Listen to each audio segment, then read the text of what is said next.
시청자 여러분 안녕하십니까, 이영풍TV입니다. 그동안 말도 많고 탈도 많았던 TBS 방송에 대한 서울시의 지원이 6월 1일 오늘부터 끊어지게 됩니다. 그래서 TBS는 이제 자체적으로 알아서 생존해야 하는 어떤 그런 위기 속으로 들어가게 됐습니다. 지금 남아있는 재원은 20억 원에 불과하다고 합니다. 오늘 TBS 관련된 언론 보도가 쭉 나왔는데요. 서울시 미디어재단 TBS, 서울시 미디어재단 TBS, 이게 공식 명칭입니다. 이에 대한 서울시 재정 지원이 오늘부터 중단됩니다. 그래서 TBS는 현재 민영화를 추진하고 있지만 상업방송 허용 등 민영화전에 풀어야 할 과제가 많아서 쉽게 실마리를 찾지 못하고 있습니다. TBS에 대한 재정 지원이 끊기는 것은요, 서울시가 TBS 설립 및 운영에 관한 조례가 폐지되기 때문입니다.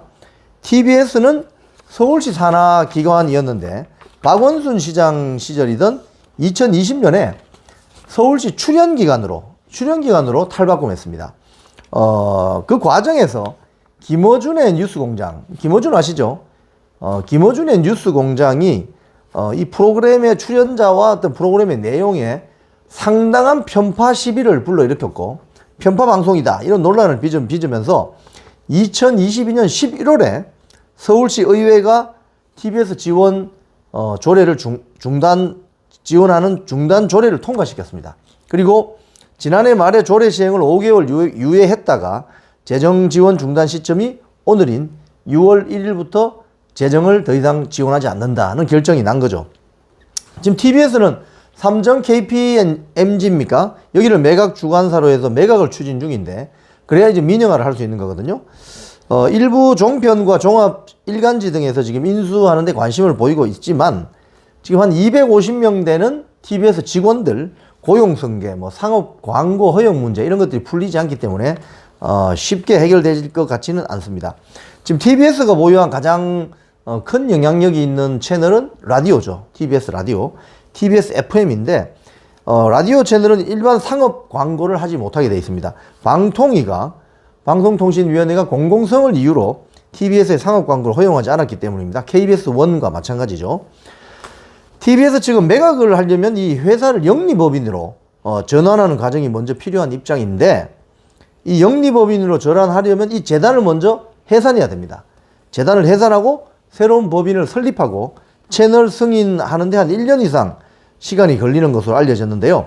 이 TBS는 이런 과정이 시간이 충분하지 않다는 점이 지금 난관으로 봉착했습니다. 지금 TBS 남아있는 돈은 서울시에서 받은 출연금 92억 원 중에 20억 원이 달랑 남아있다고 합니다. 인건비 등을 감안하면은 약 2달 정도 방송국 운영하면은 통장이 제로가 되는, TBS 통장이 제로가 되는 상태가 온다고 합니다. 그래서 1990년 개국한 지 34년 만에 문을 닫을 처지에 놓여 있습니다. 자, 이 TBS에 대해서요, 민노총 언론노조에서는 이 언론 탄압이다 그렇게 주장을 하고 있어요. 하지만 당시 이 기사들을 쭉 검색을 해보면 방송의 편향성 논란 때문에 TBS에 대한 재정적인 지원을 중단한다는 여론이 들불같이 일어났죠. 그래서 2022년입니까? 서울시 의회에서 2022년 11월이군요. 이 출연금을 지원을 중단하는 어떤 그 조치를 하는데 서울시 의원들이 투표를 했습니다. 재석 의원 73명 가운데 72명이 찬성을 했고 반대는 0명이고 기권은 1명이었습니다. 민주당 측 시의원들은 조례안 처리에 반발해서 표결에 참여하지 않고 퇴장했다고 하는군요.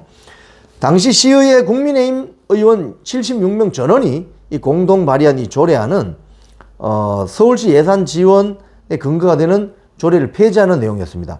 자, 당시에 이 여론은, 국민의힘 측은 주장은 김어준의 뉴스공장을 비롯해서 TBS의 상당수 프로그램이 정치 편향적이고 공정성을 상실했다. 그래서 예산 지원을 중단해야 된다. 이런 주장이 많았다고 합니다. 자, 당시 그 언론 보도를 보면 국민의힘 이효원 시의원이 있는 모양입니다. 서울시 의회에. 뭐라고 주장을 했냐면 김어준의 뉴스공장 등이 거짓 왜곡 방송으로 국민 피로가 쌓이고 방송통신위원회에 수차례 지속적인 지적과 제재를 받았음에도 불구하고 TBS는 어떠한 개선 의지를 보이지 않았다. 이렇게 주장을 했어요. 그래서 더 이상의 지원은 할 수 없다. 이런 결정을 내렸다. 자, 그런데 반면에 당시 민주당 박유진 서울시 의원은 이런 이야기를 했답니다. 방송의 공정성, 방송의 편파성 이런 이야기를 하지 않고 400명 노동자의 생존권을 한 방에 날리는 행위를 한다면 이거야말로 언론 탄압으로 가는 월권 행위다로 비판했다는 거죠.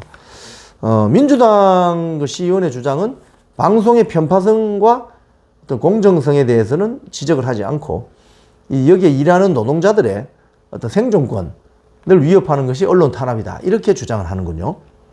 자, 당시 이 TBS 사장이 누구였냐면 이강택 민노총 언론노조 위원장 출신입니다. KBS PD 출신인데 당시에 문제가 이렇게 되자 본인의 건강상 이유로 사표를 냈어요. 그리고 TBS를 떠났죠. 자, 이 방송의 독립성은 공영방송 종사자 스스로가 지켜내야 됩니다.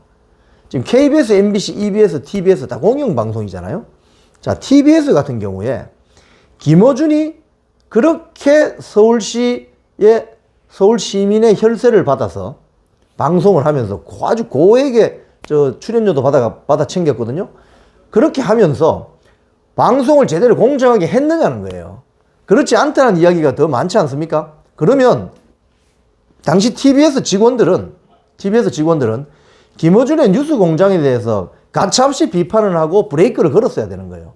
그걸 못했기 때문에 정치권에서 도저히 안 되겠다, 참을 수 없다고 해서 서울시의 재정지원금을 끊어버린 겁니다. 즉 스스로 무덤을 판 꼴이 되어버린 거예요. 특히 공영방송의 공정성과 어떤 불편부당성은 공영방송 종사자 스스로가 지켜내야 되는 것입니다. 정치권에 가서 빈다고 해서 그게 지켜지는 게 아니에요. 지금 민노총 언론노조도 TBS 문제에 대해서는 상당히 굴절된 시각, 기울어진 운동장처럼 인식하고 있어요. TBS 종사자들이 과연 김어준 뉴스공장 같은 이런 편파 방송에 대해서 얼마나 내부에서 문제제기를 했고 비판을 했고 브레이크를 잡았었냐, 여기에 이 TBS의 진정성이 달려 있는 거죠. 그렇기 때문에 이제 TBS의 위기는 아주 과시화될 겁니다. 오늘부터 재정 지원이 끊어지니까요. 하지만 한 가지 확실히 우리가 짚고 넘어가야 될 점은 방송의 자율성도 중요하지만 방송의 제작 책임성은 더 커진 시대가 됐다는 것을 우리 공영방송 종사자들은 깊이 인식해야 될 것입니다. 지금까지 이영풍TV였습니다.